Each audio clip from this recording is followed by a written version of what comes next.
Hey everybody, welcome into the back room. I'm Andy Ostroy. We have Miles Taylor back with us again.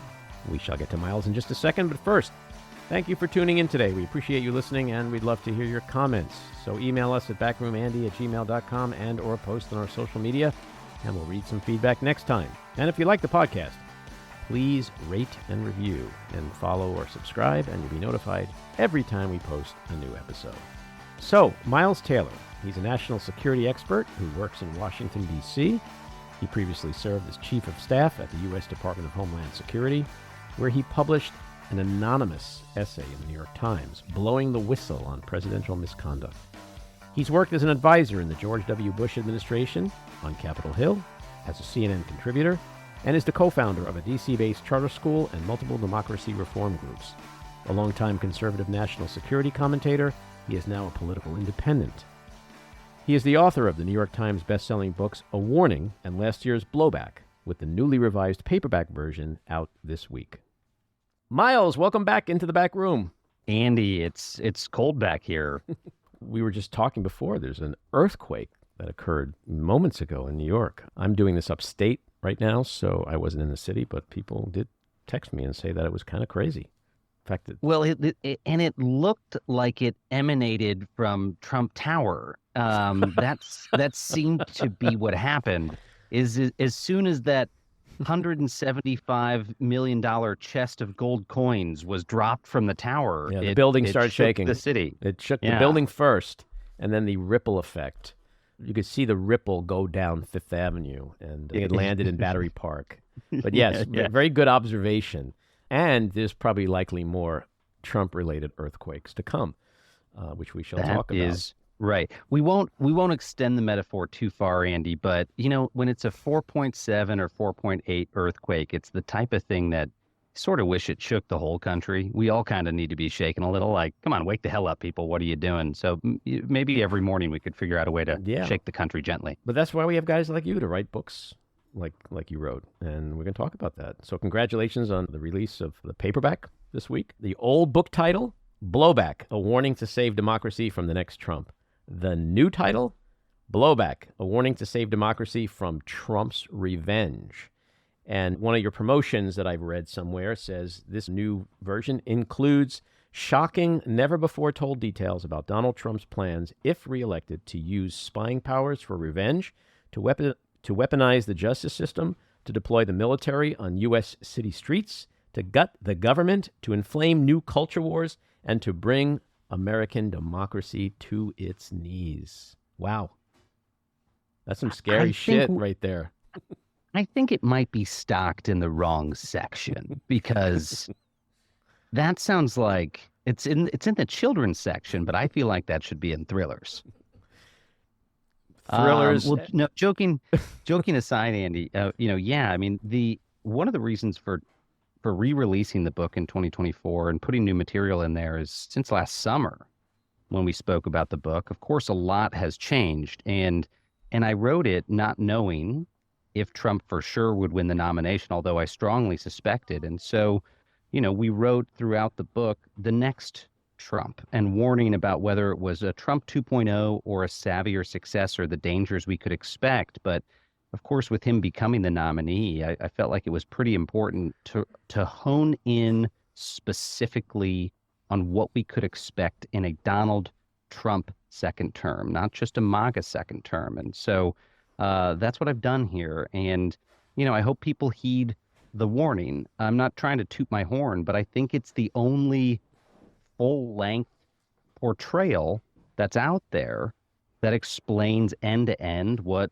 a second Donald Trump administration would look like. And folks don't have to believe my words. I interviewed about 100 of my fellow ex-Trump administration officials for the book to get their take on the departments and agencies they worked in about what will happen in a second go-round. And as I said, it didn't, after those interviews, it didn't qualify us for the children's section because it was a pretty chilling account. And I've tried to faithfully, recreate those projections that my former colleagues had made about what could happen. Mm-hmm. So let's stick with the word revenge from the new paperback version. How will his obsession with getting even likely play out should he win again? Because since you and I last spoke, he literally had his attorneys argue in court that he should be able to assassinate his opponents and not be prosecuted for that. You can't get worse than that. When you're throwing the assassination word around, that means you're pretty angry. What do we have to look forward to with him?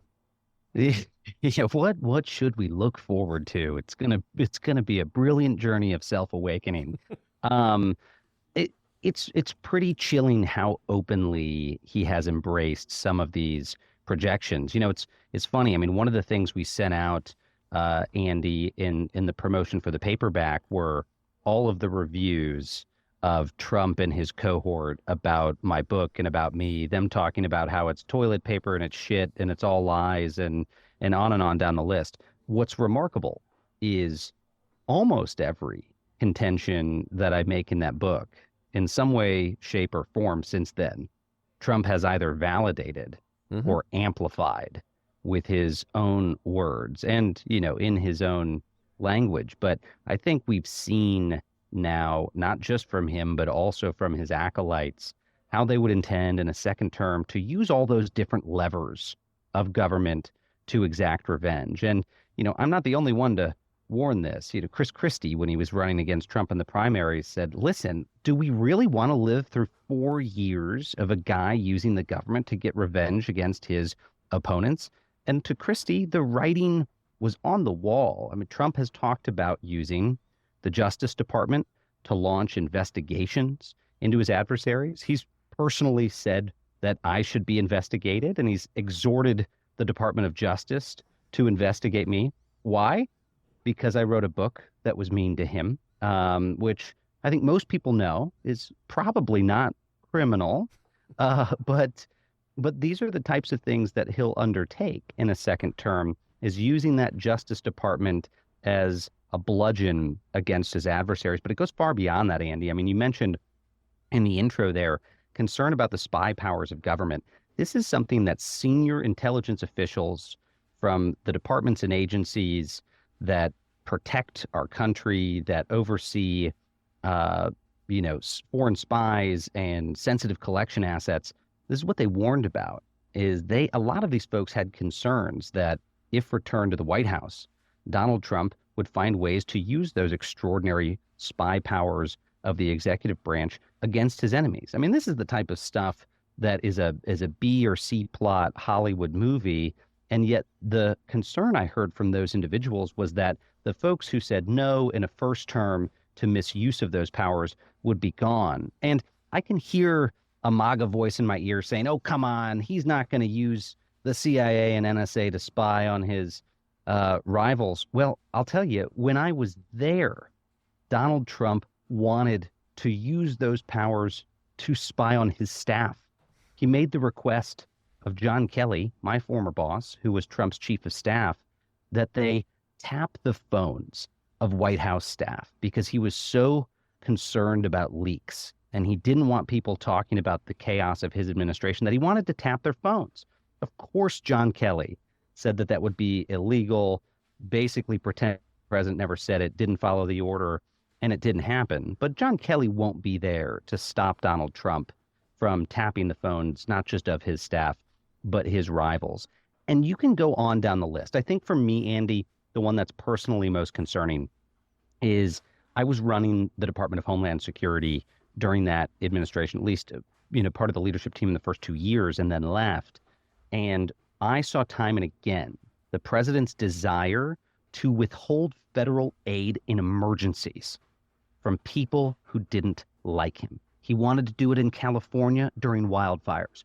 Don't give them aid because they didn't vote for me. He wanted to do it in Puerto Rico after the hurricanes. Don't give them those grants and assistance. They don't support me. Now, again, Trump was stopped from doing that. But in a second term, depending on where you live and how you vote, whether the federal government comes to your aid might be in question. And imagine for a second, Andy, you called 911, and instead of them saying the first words, what's your emergency? They said, what's your voter registration? Mm-hmm. Andy, are you a Democrat or Republican? And on that basis, we're going to decide whether to send assistance. And it will surprise people to know the president has remarkable discretion after disasters, whether, how, and when to send federal assistance. He wants to use that as leverage to get blue states to be more supportive and to kiss the ring. That is some scary shit. It's really scary. But I'm sure you hear the same people, a lot of pundits, people say things like, oh, he's going to be, 80 years old. He's just going to play golf. Like, this is all bluster. It's all bullshit. Like, you're not buying that, are you? No, and I actually think in a lot of ways, the older he is and the more detached from reality he becomes, the more worrisome it is. Hmm. I can't even believe I'm saying this, but I might rather have Donald Trump of 1992 than Donald Trump of 2024 Sure. in the White House Hmm. because he clearly can't synthesize information. He can't rationalize. He can't remember things. He slurs his speech. If he was dangerous in the first term because of his impulsiveness and distracted nature, those characteristics have only got worse. And Hmm. we don't need to just imagine what that's like with Donald Trump. A lot of us have dealt with family members that aged and lost their step, and we watched that translate into their behavior. A father or an uncle who was pretty good with their finances might 18 months later be saying, well, I got an email to transfer $25,000 to a guy. And you said, what did you do? And you have to step in because he did something foolish. Donald Trump's in that place, except we're not worried about him transferring 25K out of a savings account. We're worried about his finger on that big red nuclear button. And I didn't believe he was stable the first time I saw it in person. The guy could not handle the job, and he didn't do it in a sober-minded way. And in the years that have passed, I can only imagine what he'll be like back behind that desk. Hmm. So, in addition to the revenge factor, what other major concerns do you have from the time when you first wrote the book to now upon the release of the paperback version? What else has he exhibited in words and deeds that alarm you the most?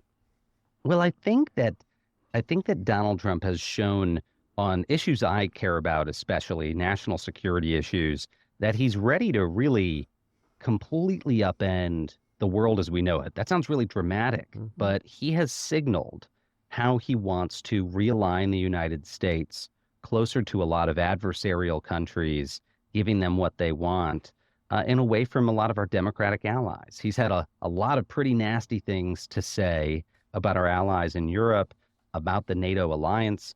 I've been warning for years that Trump would pull out of NATO in a second term. Other ex cabinet members of his have since come out and warned the same. And Trump has gone sort of back and forth on the question publicly. I'm going to get out of there, and then, oh no, no, no, I just want them to pay their bills. It's a dangerous situation that we're in. But I think most immediately, you see Donald Trump basically pledging to give away the country of Hmm. Ukraine to Vladimir Putin. He hasn't said this explicitly, but I personally believe he'll give away Taiwan to Hmm. China because what he wants to do is ingratiate himself with these autocrats because he sees them as people he can do deals with because they don't have congresses they have to go check with. They don't have people that vote them in and out of office. They can do whatever they want, and Trump envied that. I mean, basically those words I just said, there were meetings we had in the Oval Office where he talked about his admiration of leaders of those autocratic countries because they weren't hamstrung like he was. And he was really frustrated by that. So that's been alarming to see is him double down on that sort of isolationist rhetoric and that friendliness towards autocratic regimes. But, even closer to home, I would say, Andy, I think it is just that intense focus, again, back on that word revenge and retribution. And it's why we put it in the subtitle, because it's so clarifying to understand how he would govern in a second term, is really, really focused on that enemies list. And we talked for decades after Nixon about his enemies list. I mean, that thing is child's play in Hmm. comparison to what Trump intends. But since I last published this, we've also gotten a better view of the people he would bring in to prosecute that revenge. And they've all but confirmed their willingness in a second term. to avoid a lot of the checks and balances in our constitutional system that require a president to go to Congress to get approval, that allow the government's decisions to be executed by an impartial civil service. They made it very clear. They want to detonate the civil service. They Sure. don't want government to enforce the laws impartially. They want the government to enforce the laws through Donald Trump's will. That's not how we've ever operated in this country. And so we are looking at things that would be a sea change in terms of the governance of the United States. And there's no precedent for it. So it's just gotten, I think, all the more extraordinary. And it's hard to talk about it, Andy, because it sounds so hyperbolic coming out of my mouth, but it's probably understated the Sure. way that I've described it here. In fact, these days, I don't think it's hyperbolic. I think it's highly warranted, and it's based on reality of history repeating itself. He's done things that cause people like you to say the things you say and write about what you write about, but he's also telegraphing out of his own mouth what he intends to do. So I think that the days of hyperbole are long past us, in my opinion. To your point, look at what Kash Patel has been saying. You know, this is a guy who wants to be attorney general, and he's vowing the worst kind of weaponization and revenge campaign. It's unimaginable. To your point, Yeah, it's unimaginable. I was just in New York City and was invited to a dinner of Wall Street billionaires who are trying to figure out what to do in the 2024 election. Who do they support and who do they put their money behind? And there were a lot of folks at that table who said, look, I don't like Trump. He's a bad dude, but I just can't support Joe Biden. And so, I think what we're going to get with Trump is more economic stability. And this is a pretty common theme among folks on Wall Street.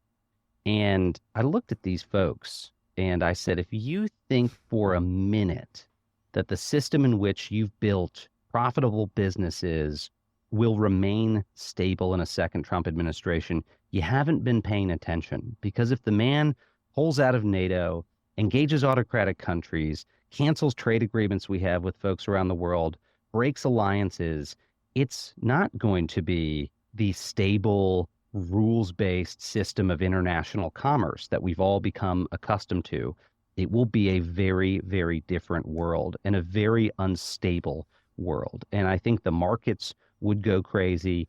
And I think that we would see a real reordering of how we conduct business as a country, and in a way that those business leaders are not going to find profitable once they experience it. So, but that's the alarming thing, is there's sort of this view among folks in the business community that, things were a little bit better under Trump, and so we've got to go back to that. And I think that could lead us down a very dangerous road. Was your response to these billionaires anything related to the fact that we are experiencing the greatest economy in decades, that the stock market is at record levels, corporate earnings are at record levels, unemployment is at historic lows?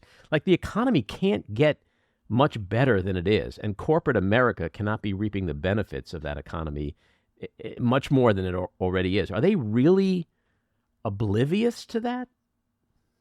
You know what? I think it's even simpler than that. I think Joe Biden isn't nice to them.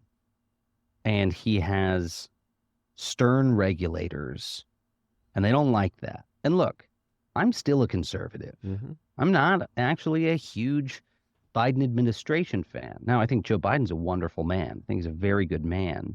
I have all sorts of policy differences with this administration. But what he is not is a hyper left socialist. He's a pretty middle of the road progressive.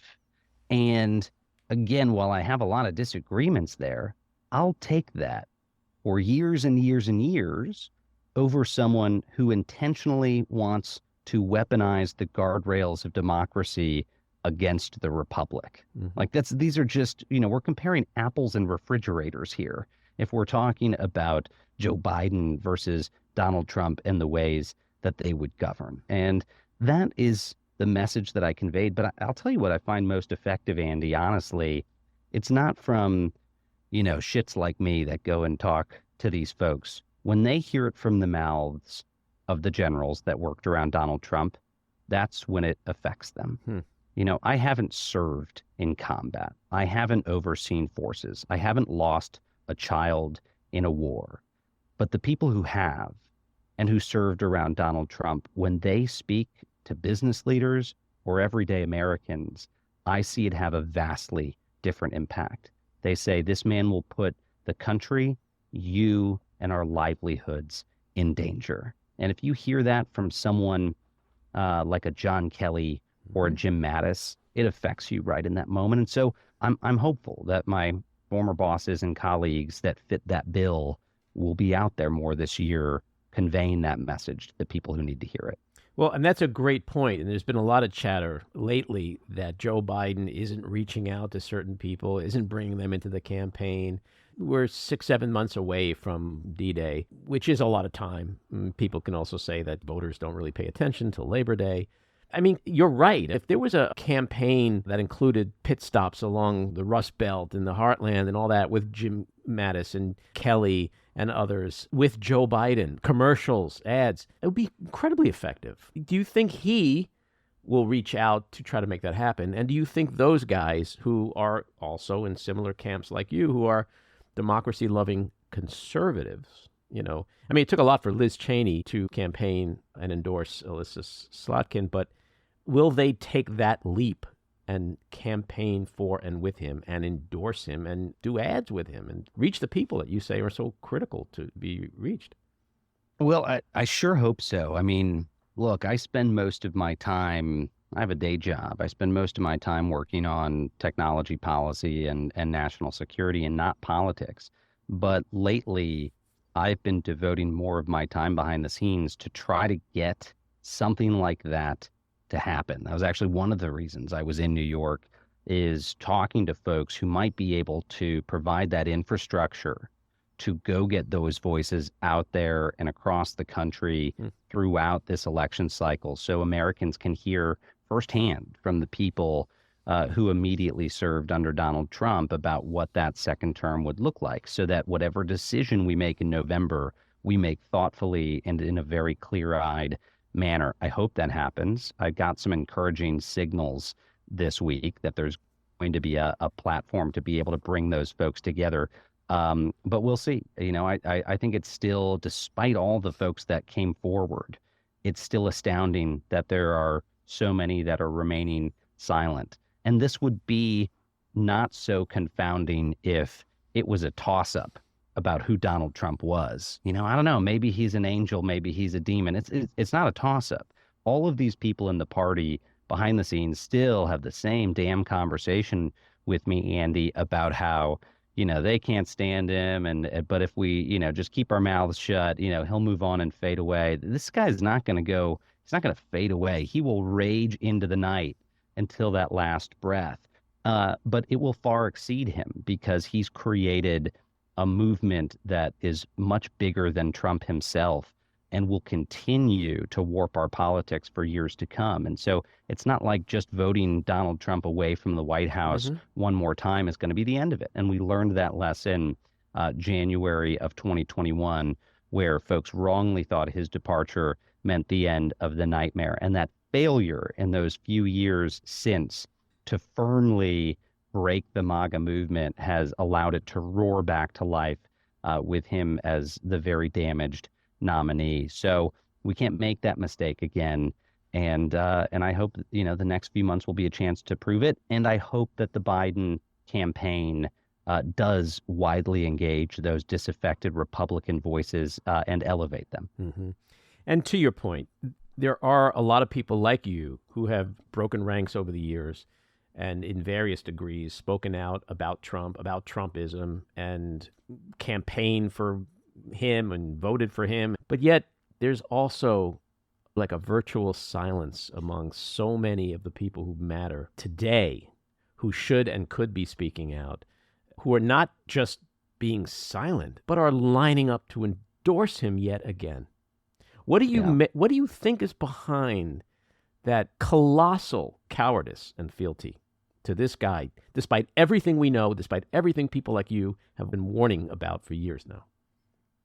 I've talked about this before, but the anecdote that I want to give you, Andy, is one that's really top of mind for me. So I saw Adam Kinzinger this week in New York City, and a few years ago, Adam had this same conversation with me. I think it's one that a lot of us are talking about. Is just how do you explain this cowardice? Someone that tells you one thing behind the scenes and then does something totally different in public. The Mitch McConnells of the world, unfortunately, who, think Trump is a horrible man. I mean, hell, Trump's gone out there and said racist things about his wife, really disgusting things. Mm-hmm. And yet Mitch is out there endorsing him for a second term. I don't want to know what that conversation's like in their household after something like that. But how does that happen? So Adam said to me, he's like, I'm seeing that with all my colleagues. And I said, well, Adam, is it because they're afraid of what has happened to guys like us? Are they afraid of the death threats? And Adam and I have both received avalanches of threats against our families and have had to take a lot of really surprising measures to protect our families. And you've got to think that that's intimidating to a member of Congress who might speak out as, I don't want to go through what Adam and Miles and these other people have gone through. And Adam looked at me and he said, no, it's something worse than that. And I said, something worse than their child or their wife being threatened with their life? And he said, yeah, they are scared, more scared of getting kicked out of the tribe than they are of death. Mm-hmm. That is remarkable. And it's because they've built their whole identities around the Republican tribe, that their lives and their livelihoods they think will be gone if they're not in that tribe anymore. And I can't remember if I've joked with you about this before, Andy, but I love to tell the Jerry Seinfeld quote along these lines. As Seinfeld used to have this bit where he said, surveys show Americans, their number one fear is public speaking, and their number two fear is death. So they'd rather be in the casket at a funeral than the one delivering the eulogy. And it's a funny bit, but it points to something that we see, which is folks would rather be caught dead than speaking out and blowing the whistle because they don't want to be canceled and they don't want to be booted from their tribe. That's what we're fighting against. That's what we have to overcome. And the way to do it is pretty simple. You have to show them that there is a tribe of the tribeless, that if they get kicked out of a corrupt tribe, it's okay. The water's warm. There's people like them out there. You can build a new tribe. And I do think we are seeing some of that, especially with the Liz Cheneys and this big community of disaffected Republicans. So it's a bigger community in 24 than it was in 2020. Mm-hmm. The existential threat to our democracy is real, yet it seems almost half the country or a good chunk of the country either isn't aware of it, doesn't believe it's a real problem, and or doesn't care. Who's to blame for that?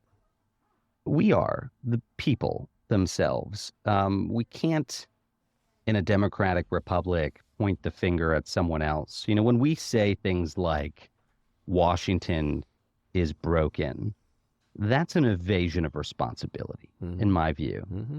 because Washington's not broken because of the members of Congress out there. It's broken because of us. If you can say one thing about our system of government, it does a pretty good job of reflecting the sentiments of the people. It may not do a good job representing the diversity of opinion, but the attitude of the public is restless and angry and anti-institutional and mob-like at the moment. And we are seeing our representatives reflect that and engage in behavior that is representative of those attitudes. So Washington's not broken. We are broken. It's down to a household level. And you see it with the fact that statistically, red zip codes, Republican zip codes are getting redder and redder. Blue zip codes are getting bluer and bluer. This is not a trend that changes every year and sometimes goes up and down. It's pretty glaring that we are getting more divided. We are self-sorting into our ideological communities. And that intense tribalism is making us dehumanize the other side. And you see that also in surveys. For the first time, just a couple of years ago, a majority of Republicans and Democrats described the other side not as opponents, but for the first time, a majority said the other side was the enemy. Mm-hmm. Now, that sort of dehumanizing view is what we see in foreign countries that have civil strife just before they go into darker periods of reckoning. And that's what I'm worried about. I'm worried that we're facing one of those, and we have some options. And those options are we either allow ourselves to descend into political violence and intimidation and potentially more tumultuous civil strife, or we choose to renegotiate our civic compact as a country, and we figure out how to undertake democratic reforms to try to bring the country together again, to bring balance and to bring competition back into our politics. We can't just wish this away, and our leaders aren't going to fix it for us. It's going to have to be us getting sick and tired of being sick and tired and finally doing the hard work to tinker with our democracy and reform it. And I think the jury's out, Andy, on whether that's going to happen. Mm-hmm. Well, that's pretty sage advice and a very astute observation. It is our job in this country, if we vote, and not in numbers like 55 or 60%, but if we just vote in real numbers, the electorate can have anything it wants. And hopefully we're going to see that in November. Did you get your Trump Bible yet? I haven't. I want the shoes more. All right. And I'm like only half kidding about that. I'm hoping one of my siblings, as a joke, will get me for an upcoming birthday those wacky, gaudy Trump shoes. I think that'd just be a fun thing for me to wear. Maybe if you do this podcast 5 times instead of the bathrobe, we'll get you some Trump shoes. Fine. With a Bible, You're on, my with a friend. Bible stuffed in. Too good. I'm holding you to it, Andy. Miles, thanks again for coming back on. Good luck with the book. I think by the time this posts, it might be tomorrow, Tuesday, April 9th, that your new version and paperback comes out. So good luck with that. Come back again soon. Let's continue the chat. Thanks, Andy. I appreciate it a lot. Pick up Blowback, and it's not in the children's section, and it's not a bedtime read. So just plan accordingly for that experience. But Andy, I'm grateful for you as always. Hope to see you soon. Likewise. Take care. Bye-bye. This episode of The Back Room was edited and produced by me, Andy Ostroy. It was co-edited and co-produced by Maddie Rosenberg and co-produced by Jen Hammoud. Our theme song was composed by Andrew Hollander, and our logo was designed by Cricket Langell. And special thanks to Patricia Wind. Please take a moment to rate and review the podcast, and also follow or subscribe. Until next time, keep your eyes on Washington, Hollywood, and your own backyards, and have a great week.